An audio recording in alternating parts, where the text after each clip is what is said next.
Hi everyone, welcome to a study world classes.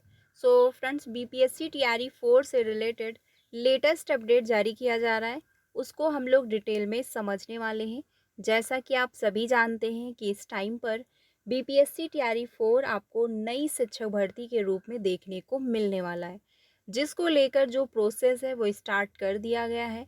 तो हम लोग समझने वाले हैं शिक्षा विभाग के माध्यम से अध्याचन को लेकर जो नोटिस जारी हुआ है उसमें क्या चीज़ें मेंशन की जा रही हैं उसको हम लोग डिटेल में समझेंगे। साथ ही जो है 1 to 5 हो गया, आपका 6 to 8 हो गया, 9 to 10, 11 to 12 सभी जो है नंबर ऑफ सीटों पर विषयवार रिक्त पदों का जो डाटा है वो कलेक्ट किया जा चुका है। तो इसको लेकर फाइनली शिक्षा विभाग के माध्यम से अपडेट आया हुआ है। वीडियो काफ़ी ज़्यादा इम्पोर्टेंट होने वाली है उन सभी अभ्यर्थियों के लिए जो बीपीएससी टीआरई 4 का इंतज़ार कर रहे हैं। जैसा कि आप जानते हैं कि बीपीएससी टीआरई 4 से पहले जो है आयोग के माध्यम से जो जो डोमिसाइल है वो लागू कर दिया गया है, और ऐसे में जो डोमिसाइल लागू हुआ है उसमें देखा जाए तो अदर स्टेट के अभ्यर्थियों के लिए बहुत ही मिनिमम जो है चांसेस मिले हुए हैं, क्योंकि 50% जो है 15% जो है सीटों पर बिहार के अभ्यर्थी भी फाइट करेंगे। साथ ही अदर स्टेट के भी अभ्यर्थी इसी पर फाइट करने वाले हैं। जो नंबर ऑफ सीटें रिजर्व रखी गई हैं वो 84.4% है, जिसमें ओनली बिहार के ही अभ्यर्थी होंगे। तो देखा जाए टीआरई 4 जो नई शिक्षक भर्ती आ रही हैं, ये बिहार के अभ्यर्थियों के लिए एक अच्छा खासा मौका है। और फाइनली अभ्यर्थियों ने काफ़ी धरना प्रदर्शन भी किया, काफ़ी मेहनत भी करी, क्योंकि टीआरई 2 से अभ्यर्थी ये मांग कर रहे थे कि बीपीएससी में जो है डोमिसाइल लागू कर दिया जाए, और फाइनली डोमिसाइल लागू हो चुका है। अब अगर बात की जाए जो नोटिस आई हुई है उसको पहले हम लोग समझते हैं कि क्या इन्फॉर्मेशन आई हुई है। यहाँ पर आप देख सकते हो शिक्षा विभाग बिहार पटना माध्यमिक शिक्षा निर्देशालय ये नोटिस जारी की गई है, और इस नोटिस में मेंशन किया गया है कि सभी जिला संबंधी पदाधिकारी को ये नोटिस भेजी गई है। विषय है टीआरई 4 के तहत नियुक्ति हेतु वर्ग 1 to 5 जो है 6 to 8, माध्यमिक 9 to 10, उच्च माध्यमिक 11 to 12 के विद्यालय अध्यापकों के विषयवार उपलब्ध रिक्त पदों का आरक्षण जो है समाशोधन की सूचना विदित जो है प्रपत्र में उपलब्ध कराए जाने के संबंध में, यानी जो रोस्टर क्लियरेंस है इसको लेकर जो है शिक्षा विभाग के माध्यम से नोटिस आई हुई है। क्योंकि जो रोस्टर जो क्लियर किया जाएगा उसी के अकॉर्डिंग जो है विज्ञापन जारी होगा, क्योंकि तभी जाके ये फाइनल हो पाएगा कि कहाँ पर कितनी नंबर ऑफ सीटें खाली हैं, कितने टीचरों की हमें आवश्यकता है। उपर्युक्त विषय टीआरई 4 के तहत नियुक्ति हेतु टीआरई 3 के तहत वर्ग 1 to 5, साथ ही 6 to 8, 9 to 10, 11 to 12 के अवशेष रिक्त जो है विषयवार रिक्त पदों का आरक्षण समाशोधन उपरांत अधियाचना सामान्य प्रशासन विभाग के माध्यम से बिहार लोक सेवा आयोग को भेजा जाना है। अब यहाँ पर बात हुई है टीआरई 3 को लेकर, क्योंकि टीआरई 3 में आपने देखा था कि टीआरई 3 जो नई शिक्षक भर्ती आई थी उसमें नंबर ऑफ सीटें खाली रह गई थी।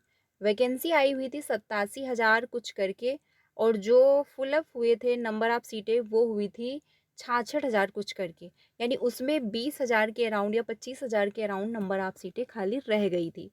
तो उसी को लेकर यहाँ पर बात हुई है कि टीआरई 3 के तहत जितने भी पद रिक्त रह गए थे उनको जो है फाइनल किया जाए, उनका जो है डाटा कलेक्ट किया जाए और शिक्षा विभाग को जो है अपडेट भेजी जाए।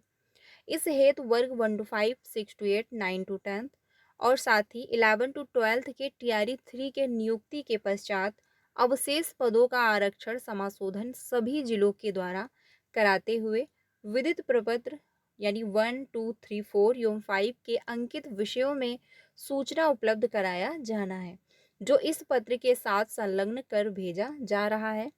अतः अनुरोध है कि वर्ग 1 to 5, 6 to 8, 9 to 10 और साथ ही 11 to 12 के विद्यालय अध्यापकों के विदित प्रपत्र में अंकित विषयों का विषयवार उपलब्ध रिक्त पदों का आरक्षण समाशोधन जिला जो है पदाधिकारी से जो है कराते हुए विदित जो है प्रपत्र 1, 2, 3, 4 एवं 5 में सूचना निर्देशालय को दिनांक 25/8/2025 तक जो है अचूक रूप से भेजना सुनिश्चित करें। यानी जो डेट दी गई है वो है 25 अगस्त तक का टाइम दिया गया है। अब 25 अगस्त तक जो डाटा है वो शिक्षा विभाग को मिल जाएगा।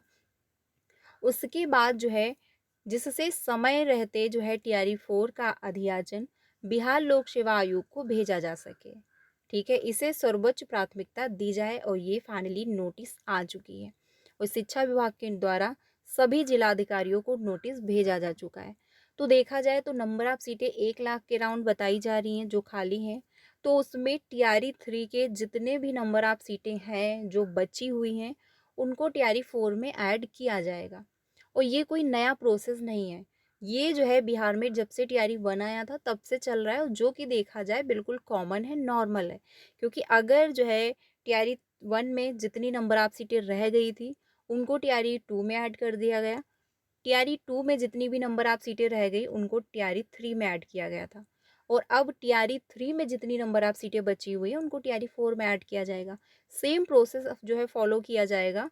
टीआरई 4 में जो सीटें बचेंगी उनको टीआरई 5 में ऐड कर दिया जाएगा। तो ये जो प्रोसेस है वो चलेगा क्योंकि टीआरई 3 के तहत कहा गया था कि हम सप्लीमेंट्री रिजल्ट डिक्लेयर करेंगे, लेकिन उसके बाद शिक्षा विभाग ने सप्लीमेंट्री रिजल्ट नहीं दिया था, जिसकी वजह से बहुत से अभ्यर्थी बाहर हो गए थे। वो अगर सप्लीमेंट्री रिजल्ट आ गया होता तो नंबर ऑफ सीटें इतनी नहीं बचती जितनी बची हुई थी। ठीक है, तो इसी वजह से शिक्षा विभाग ने सप्लीमेंट्री रिजल्ट नहीं दिया क्योंकि उनको पता था कि हम थोड़े टाइम बाद जस्ट टीआरई 4 भी जारी करने वाले हैं। तो ऐसे में नंबर ऑफ सीटें कहाँ से आएंगी। तो इसी वजह से आपको टीआरई 4 में लाखों में वैकेंसी देखने को लेकर अपडेट आ रहा था, जिसको लेकर भी फाइनल हो चुका है कि जो भी नंबर ऑफ सीटें होंगी वो लाखों में नहीं, इससे कम होने वाली हैं क्योंकि टीआरई 5 भी आयोग बहुत जल्द डिक्लेयर करेगा। अब अगर बात की जाए इसका विज्ञापन कब तक आ सकता है, देखिए 25 अगस्त तक का टाइम दिया गया है डाटा कलेक्ट करने को लेकर। तो आप जो है उम्मीद ये कर सकते हैं अगर सारी सिचुएशन सही रहती है तो हो सकता है मे बी कि जो है अगस्त के बाद यानी सितंबर के लास्ट मंथ में इसका नोटिफिकेशन देखने को मिल सकता है। पूरे पूरे चांसेस बन रहे हैं क्योंकि बिहार लोक सेवा आयोग हर काम जो है समय से और प्रोसेस में करता है। यूपी की तरह नहीं है, शिक्षा विभाग की तरह नहीं है, जो उच्च सेवा जो है चयन आयोग है, जो कि देखा जाए 1.5 साल हो चुके हैं, अभी एक भी एग्ज़ाम सही से नहीं हो पाया है। तो फिलहाल प्रोसेस सही से होता है, ये आप सभी जानते हैं कि अगर शिक्षा सेवा चयन आयोग अपना काम सही ढंग से ना कर रहा होता, तो 3 शिक्षक भर्तियाँ पूरी कंप्लीट ना हो चुकी होती। तो टीआरई 4 का जो नोटिफिकेशन है वो सितंबर के लास्ट वीक में आने की चांसेस 100% हैं। आप लोग अपनी तैयारी करें। बाकी बिहार स्टेट एग्ज़ाम जो है इसको लेकर बिल्कुल क्लियर हो चुका है कि टीआरई 4 से पहले आपको देखने को नहीं मिलेगा। ये आपको टीआरई 5 से ही पहले देखने को मिलेगा जिसमें चांसेस आपको एक ही मिलेंगे। तो इस वजह से जिनका भी एस्टेट क्वालिफाई नहीं है वो अपनी तैयारी करें क्योंकि ये आप लोगों के लिए एक लास्ट मौका ही होगा। अगर आप एस्टेट क्वालिफाई करोगे तभी जाके बीपीएससी टीआरई 5 में अप्लाई कर पाओगे। लेकिन टीआरई 4 से पहले एस्टेट नहीं होने वाला है, इसको लेकर बिल्कुल क्लियर हो चुका है। अभ्यर्थियों ने धरना प्रदर्शन किया था, उसके बावजूद जो है एक्सेप्ट नहीं किया गया है। तो जिनका भी ऑलरेडी क्वालिफाई है क्योंकि डाटा दिया जा रहा है कि 3 लाख के अराउंड एस्टेट क्वालिफाई अभ्यर्थी हैं बिहार में, तो उनको एक अच्छा खासा मौका मिलेगा। बाकी अदर स्टेट के जो अभ्यर्थी हैं उनका अगर सीटेड क्वालिफाई है तो उनको मौका मिल जाएगा क्योंकि इस बार सीटेड एग्ज़ाम भी नहीं हुआ है। तो जो नए अभ्यर्थी हैं जिनका जस्ट अभी बीएड एंड बीटीसी क्वालिफाई हुआ है तो उनको इसमें नहीं मौका मिल पाएगा। बाकी टीआरई 5 में मौका मिल जाएगा क्योंकि उसके पहले आपको सीटेड देखने को मिल जाएगा। ठीक है, तो सीटेड की तैयारी करते रहें क्योंकि सीटेड का नोटिफिकेशन भी बहुत जल्द आपको देखने को मिलेगा। फिलहाल के लिए अपडेट है फ्रेंड्स, बाकी अगर कोई अपडेट आता है तो आप सभी को इन्फॉर्म किया जाएगा। चैनल के साथ बने रहें जिससे आपको सारी ऑफिशियल अपडेट टाइम से मिलती रहे। मिलते हैं नेक्स्ट वीडियो में। Thank you.